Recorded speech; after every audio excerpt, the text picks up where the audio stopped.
My name's Luke Hayden. I sit on the board of Vala, and I also sit on the steering committee for the Safety One project. I've managed to narrow this spiel down now after the 3 groups, so I'll cut straight to the chase. This is the Vala website, and there's a tab here that leads you straight to the Safety One project. Safety One project is funded by WorkSafe Victoria, and it's Vala applied and received the funding in 2008, and it's due to finish sometime next year.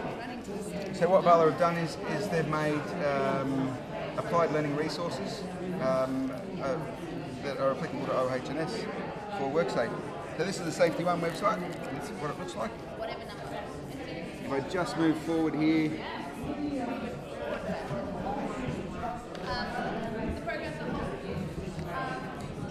Onto the Teachers tab.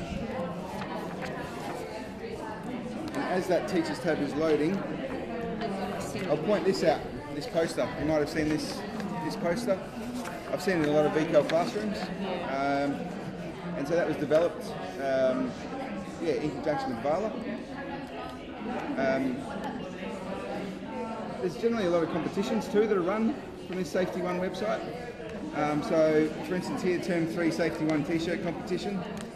And there's also, even though that's been crossed out, from time to time grants are offered for students to sometimes like make resources, OH&S videos, things like that. Alright, I won't use that, I'll use this. There's one of those there as well. This book is basically every page printed out from the Safety One website. So I will quickly try and make it to...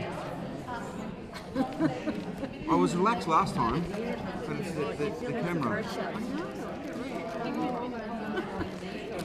So, these are obviously best suited for things like work-related skills. And I see you've got the worksheets there. Worksheets. Yep. I'm specifically trying to get into this web page, which has worked now 3 times. There it is. This is the Teachers tab right there. And from here you can click out the side here on Teaching and Learning Resources. Which should work if I do that. Yep. And so here then you've got agricultural industry, construction industry, hospitality, manufacturing, retail industry and other industry areas. So you can click on specific tabs that suit whatever you're delivering and find resources there. This tab down here, share your OH&S resources, pretty important tab, especially I think the Vala community, if you like. There's a big push to try and share resources that are working and that you develop yourself, so you might take something from the Safety One website and maybe do some more work on it yourself. Please post it up and share with others. Any questions? No, that's great. Thank you. There's one of these also in each of your folders. And you're also a teacher? I actually work for Gateway Len, which is Monash, Manningham, Whitehorse region, but I also deliver work-related skills using my small business, which is called the Lolly Lab. So I actually take my confectionery equipment into secondary schools, and kids get hairnets on and gloves, and they get to manufacture boiled lollies. So how do I hire you for today? Unfortunately, my Lolly Lab cap is not on today. Oh, sorry. No, that's fine. And but stay tuned. Yes. For that one. Yes. I've got my work cut out for me at the moment with the Len and with Vala, but possibly next year. And everyone will be the first. Especially Vala people will be the first to know about it. So no worries. Advertising sweet thing. Yeah, well, I saw that name today and I thought, geez, that's not bad, is it? Hello, I'm from Awards Victoria. You might have heard of us previously as the Duke of Edinburgh's Award. We've just undergone a name change, and that's because in addition to the Duke of Edinburgh's Award, we have other award programs for younger kids, for 10 to 14-year-olds, as well as young people with disabilities, so 14 to 25-year-olds with disabilities and special needs. 5 points that I want to walk away with today. Reward programs fit with existing programming. So with BCAL, the BCAA recognises the award as meeting the personal development strand, but you can also link it in with work that they're doing in the other strands. And it also links in with any other programming that you might have in the school, so whether it's individual projects or connections with other community organisations. Programs are holistic, so to achieve the award, every student has to do some physical activity, they've got to learn or develop a passive or practical skill, they've got to do some community service, they've got to learn to plan, prepare and organise themselves to be somewhere that's a foreign environment to them. So traditionally that's a bushwalking camp that you guys might have already associated with Duke of Ed. The programs are non-competitive, so we don't compare young people against anyone else. All we want to see is that they've improved in their ability in the activities that they're choosing to do for their award. So it doesn't matter whether they're the best at that activity at the end or not, as long as they've improved, that's enough for them to achieve the award. Programs are flexible. With Duke of Ed, they have until their 25th birthday to complete the award. So what that means is that they, in conjunction with you, can decide how they want to map it out, how many activities they want to do at any one time, and it can take as long as they want before their 25th birthday. So it means that any kind of overwhelming feeling of having to achieve all of these things, you can dissipate that by saying, well, let's just do one activity in one shot.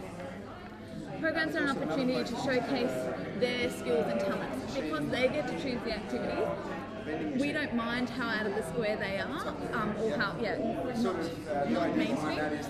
As long as they're willing to commit to it, set themselves a goal, have someone to mentor them and work towards their goal over the time, that's enough. And because the award, Duke of Ed certainly is an international program, it's been around for almost 50 years, it's well recognised in the employment sector as well as the tertiary sector. As soon as someone says, I've achieved Duke of Ed, someone knows that, the person they're talking to knows that they've committed to it for a certain period of time, to the activities, they've set goals and tried to achieve it, they've had someone mentoring them through that process, and it's been recognised by an internationally reputable organisation like ours. So now I've gone through it quickly. Do you guys have any questions? They've got until 25. Yep. So from there, there's actually worksheets. How long can they take? However long. So we've got minimum ages to start through each of the levels of the award. So if you start, you can start bronze at 14, silver at 15, gold at 16. Once you're above the minimum age, you can choose whichever level of the award you want. So with a lot of big house classes, even though they're older, they might choose to do the bronze level first because that's the shortest time requirement. It can take however long. Average minimum time to finish bronze is 6 months. On average, it seems to take a year to 18 months. But if you guys want to take 2 years or 3 years, that's fine as well. As long as within each activity, as long as they're regular, it doesn't matter if they do one, have a bit of a break, do the others, that kind of thing. They get a record book when they sign up, or we're also online now, which means that you don't have to worry about kids losing books and then having to chase them up. You'll be able to monitor how they're progressing online. If it looks like they're not putting stuff in, then you can chase them up and go, what's going on? I noticed that that you haven't been putting your hours in, because a lot of the recording often is the one that holds students back. They're doing the activities, they're playing soccer every week or skateboarding or whatever it is, but just for them to note down the hours is what often holds them back. So that online record book is a resource for coordinators to make it easier for them to kind of keep on track of where their students are at. And how, with the setting up and the cost, is it cost associated with it? Okay, so it's $75 per student per level. So however long they take to complete that level, that's how much it costs, and that covers them for insurance for that activity. For the school, it's $450 is the annual fee. Which is a service cost. So we come out and we can do presentations to students, to parents, to teachers, and support the coordinators in whatever way. So coordinators are just staff appointed by the school to manage the award locally, and we offer professional development opportunities and networking opportunities for you guys to meet other coordinators and that kind of thing. So it might be things that the kids are already doing as part of their VCAL. Yeah. And that's the whole idea, is because it's about rewarding and recognising them rather than making them do extra stuff. Right. And we support you in whatever way we can. So in some situations it's more difficult to set certain things up, and we some teachers will go, oh look, it'd really help if you came and presented this to the principal, because then they'll get it, and we can do that kind of stuff, and provide whatever materials we can to support. Which is quite fun.